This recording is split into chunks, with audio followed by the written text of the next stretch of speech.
So yesterday was Sunday. You may have found yourself on the couch, idly flipping around the TV dial. And if you flipped far enough, you could have had the shock of your life.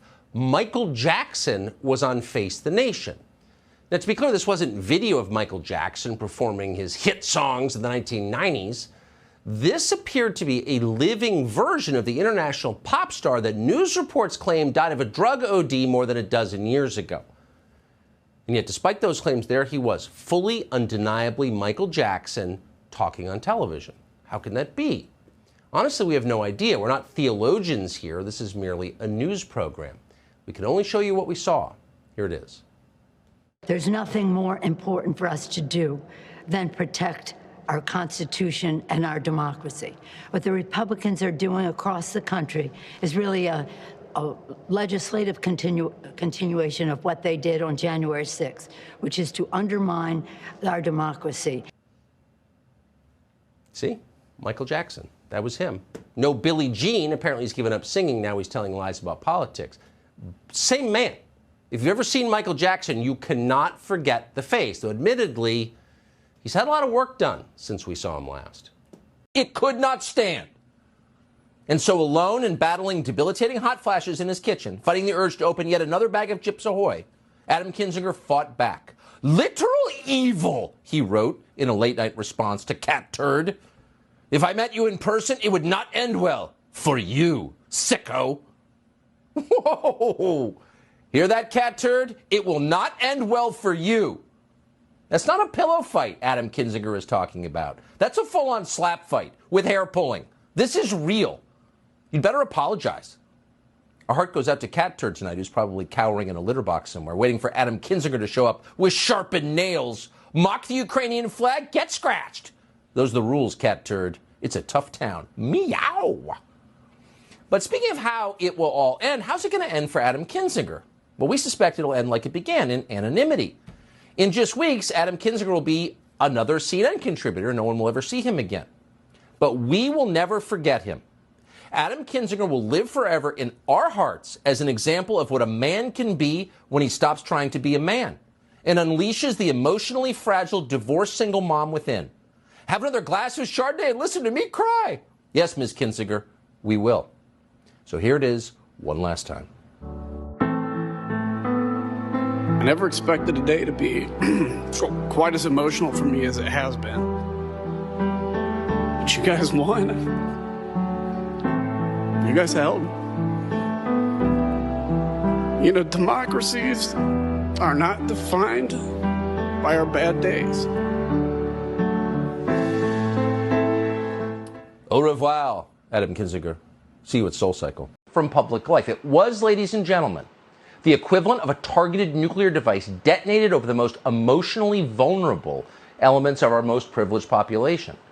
You can picture the carnage, the wailing, the swooning, manicured hands clutched to breasts, then fumbling for Xanax and expensive handbags. Not since the Orange Man seized the White House in a Russian coup have more 46-year-old Cornell-educated lawyers with weak husbands wept shamelessly in public. There's not enough rosé in Napa to quell that pain. And it wasn't supposed to be this way. It never is supposed to be this way. Just a month ago, St. Tony suggested to his followers he'd be around another 2 years, at least, living at public expense as the highest paid federal employee till the end of Joe Biden's first. You're watching special Fox News coverage of President Zelensky's address to the U.S. Congress as the American border collapses completely. Our Congress turns its fawning attention to the border of Ukraine and the man our Congress has been funding with your tax dollars to prosecute a war whose consequences may be much more profound than most Americans understand is still going. That speech is expected to wrap up in just a minute. We think it's important to hear it.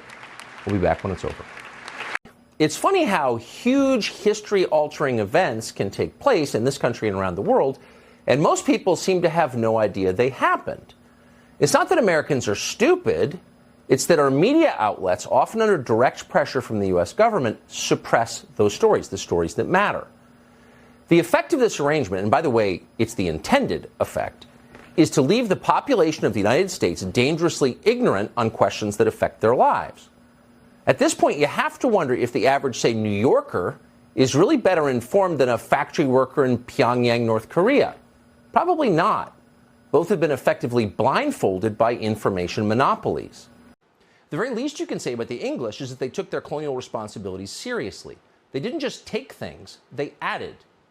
When the U.S. government withdrew from Afghanistan after 20 years, we left behind airstrips, shipping containers, and guns. When the British pulled out of India, they left behind an entire civilization, a language, a legal system, schools, churches, and public buildings, all of which are still in use today. Here's the train station the English built in Bombay, for example. There's nothing like that in Washington, D.C. right now, much less in Kabul or Baghdad. Today, India is far more powerful than the UK, the nation that once ruled it, and yet after 75 years of independence, has that country produced a single building as beautiful as the Bombay train station that the British colonialists built? No, sadly, it has not. Not one. So despite what they may be claiming on Twitter tonight, the British Empire was more than just genocide. In fact, the British did not commit genocide, except arguably against the Dutch during the Boer War. The British did give the world the Magna Carta and habeas corpus and free speech. They helped end the transatlantic slave trade, as well as the ritual murder of widows in India. The British Empire spread Protestant Christianity to the entire world. It published some of the greatest literature ever written and produced the finest manufactured goods ever made anywhere at any time, including now. It was an impressive place run by impressive people. We will see many empires going forward, but we will never see one so benign. That's true. And because it's true, the people who would like to run the world in a far harsher way would like to make certain that you don't know it. And so they destroy the evidence that ever existed. Here they are. We told you the other night that Mayor Pete Buttigieg has taken at least 18 flights on a private jet. He's a one-man Vesuvius of carbon emissions. Weird, given his commitment to climate justice. Jets like Mayor Pete's pollute a lot more per passenger than a commercial flight. So after that report aired, the Transportation Department sent us this, quote, "Can you please update your story to reflect these flights are on an FAA government plane? This is not a private jet." In other words, same amount of carbon, but it's not a private jet. It's a Cessna Citation 560 XL. There it is. You little polluter, you carbon criminal, should be brought to justice. We're out of time, unfortunately. So they say, like Social Security and Medicare and Medicaid and things like that. Got to come and the police and socialism. Oh, so clever. Ooh, what an incisive point. This show is totally opposed to censorship or deplatforming or pulling anyone off the air. We're certainly not calling for that in the case of The View. But just as an objective matter, when that show finally does die a well-deserved death and is gone and forgotten, this will be a slightly better country. That's just true. So, see theories that at the highest levels of politics and finance, there is a shadowy cabal of pedophiles who use their power to hide the crimes they commit against children. That people think that. Sounds pretty far out to us, too dark and strange to be true. And of course, we are not obviously endorsing that idea. On the other hand, you can kind of see why people might believe it. Jeffrey Epstein, for example. Epstein continued to dine with business moguls and heads of state long after he was arrested for having sex with minors. How did he do that? Why did nobody say anything? Why did people keep eating with him? Well, at the very least, we can conclude, based on the evidence, that there is a tolerance for pedophilia among the most powerful in our society, a tolerance that you would not find in, say, your average middle-class American family. Some of the rich really are different that way. That's clearly true. And in case you needed more evidence of that, consider Balenciaga. Geniuses declared him a hero. The media, the Congress, the White House, they all love this weird little guy called Sam Bankman-Fried. Do you remember that? Somehow we were reminded of it today when the president of Ukraine arrived at the White House dressed like the manager of a strip club and started to demand money. Amazingly, no one threw him out. Instead, they did whatever he wanted. American taxpayers declared Joe Biden will continue to give Zelensky whatever he demands for, quote, as long as it takes. Tellingly, Biden never specified what it is, as long as it takes to do what? Push the Russian army back to pre-invasion borders? Sounds reasonable. That's what most Americans likely assume, those who are still paying attention. But that is not what Zelensky means, and it is not what he is asking for. Zelensky is demanding regime change in Russia, just like in Iraq and Libya and a long list of other failed states, except this time in the heart of the Eurasian landmass, next door to the entire civilized world. That's what Zelensky has called for repeatedly, and every dollar we send to him goes toward that end. And at this point, he's getting a lot closer to achieving it. So what happens if he, quote, wins? What does the ensuing chaos look like? Thought about that? Who's going to secure the world's largest nuclear arsenal once we help Zelensky topple the Russian government? Who replaces Putin? Strangely, those topics did not come up today, because that wasn't the point. The point of today's visit to Washington was not to make the world more stable or make wise decisions, much less to help America. That's always at the bottom of the list.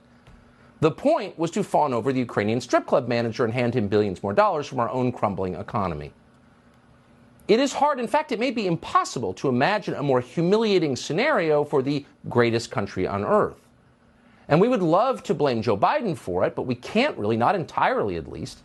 This was bipartisan masochism. The Uniparty is alive and well despite the best efforts of voters, including last month. And if you doubt that it's alive and well, here's a picture of Zelensky that he had taken with a group of elderly Republican senators in Kiev back in May. They stand grinning next to him in their orthopedic shoes. 70-year-old Susan Collins, John Barrasso, John Cornyn, led by their 80-year-old ringleader, Mitch McConnell. 44-year-old Zelensky poses between them in a skin-tight polo shirt, flexing like a weightlifter and trying to look ferocious. They seem awestruck. Not since a young Fidel Castro showed up in New York wearing battle fatigues has this country's aging leadership class tittered more loudly in delight. They love a man in uniform. What a hunk. So strong and decisive. Look at the expression of Mitch McConnell's face. You can almost hear the giggles of pleasure. No rational person assessing the issues ever would have predicted this moment. If you were a Republican office holder and Zelensky came to Washington, maybe you would, for a moment, ask him about his current and ongoing war against Christianity in Ukraine, especially if you were, say, Mitch McConnell or John Cornyn, and a lot of your own voters go to church on Sunday. They might care about that issue. But McConnell and Cornyn didn't mention that. They didn't say a word. You will not hear a word on television.